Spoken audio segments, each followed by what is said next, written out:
Yesterday in Stillwater was a day that will be remembered around here for a long time. It was an apocalyptic type of day. So if you don't know, yesterday wildfires ravaged the Stillwater, Oklahoma area and many other towns in Oklahoma, but it seemed like the hardest hit here in Stillwater, which is my hometown. And I was out kind of preparing for a photo shoot that I have coming up tomorrow and thought I'd kind of go over the situation.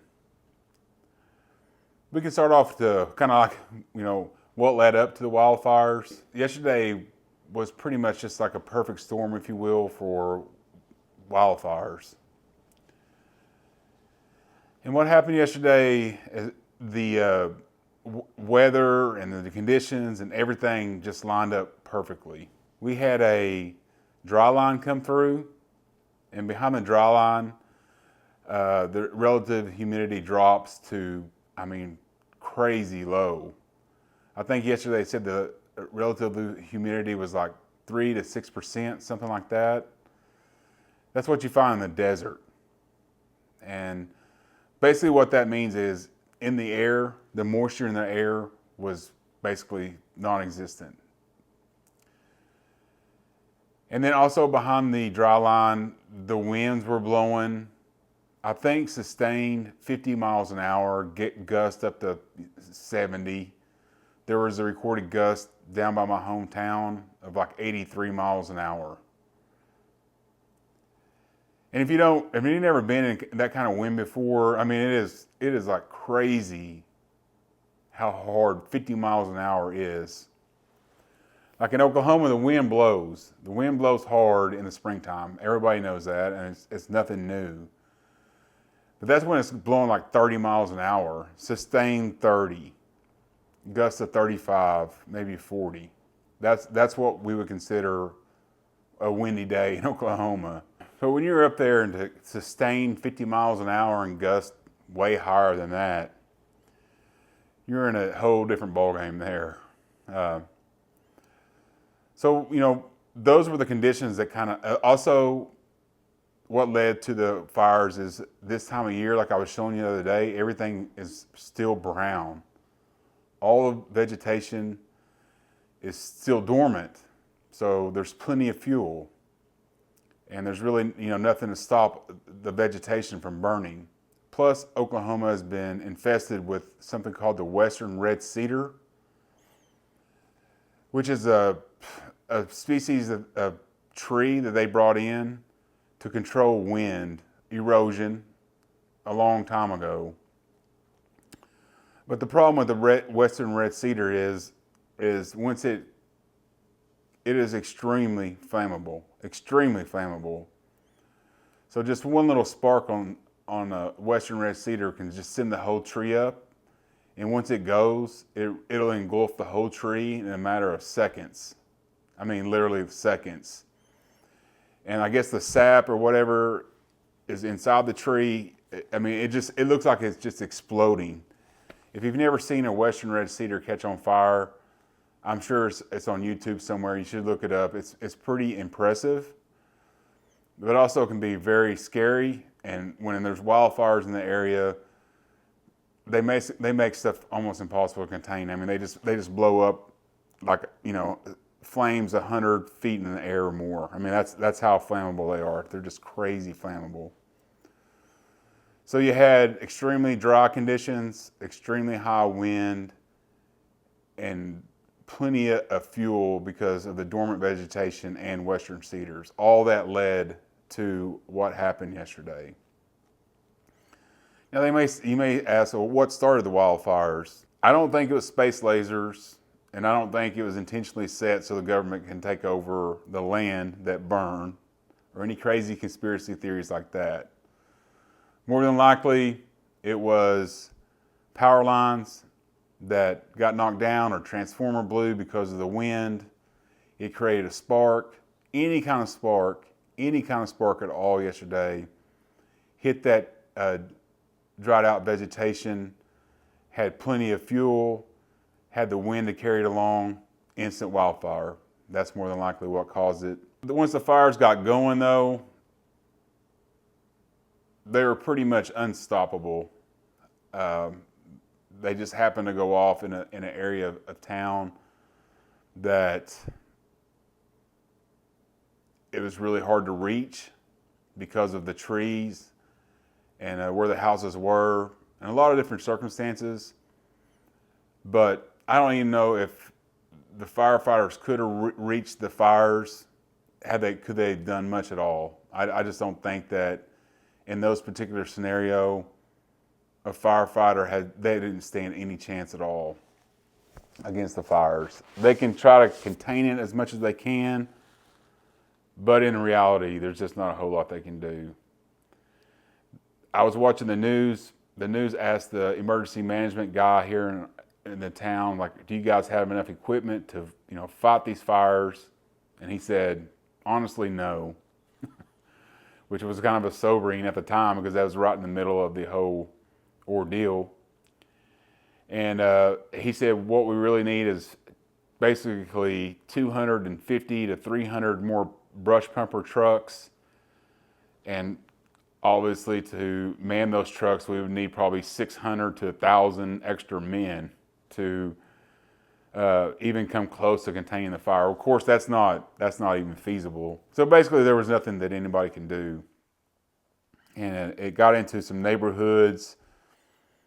I'm sure the firefighters did the best they could to save the houses they did, but it destroyed a lot of people's homes. People that I know, people my daughter know, people my wife know, friends of the community. They don't have anything. They woke up today, they didn't have anything. Luckily, my house was spared from the wildfires, at least from the ones last night. There's supposed to be more wildfire stuff going on this coming week. So hopefully we'll feel the same, but the flames got about a half a mile from my house. Like I go out my house, turn left on a road, and about maybe a quarter to a half mile is where the flames were eventually put out, or they stopped, or whatever. But many, many people in Stillwater, their houses were not spared, and it's completely heartbreaking. I know it's just a matter of where the fire started and how the wind was blowing, as to whose property got torched and whose didn't. If the fires would have started 3 miles to the east with the same wind direction, my house would have been gone today. There's no doubt in my mind.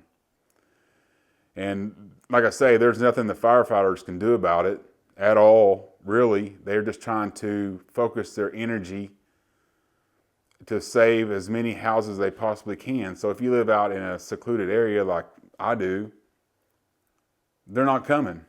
They're not coming out to your house. And I'm not saying that's good or bad. I understand why they're not coming. But they're not. They're not coming. I watched a guy on his live stream yesterday who was in the middle of a neighborhood, a secluded neighborhood out in the country.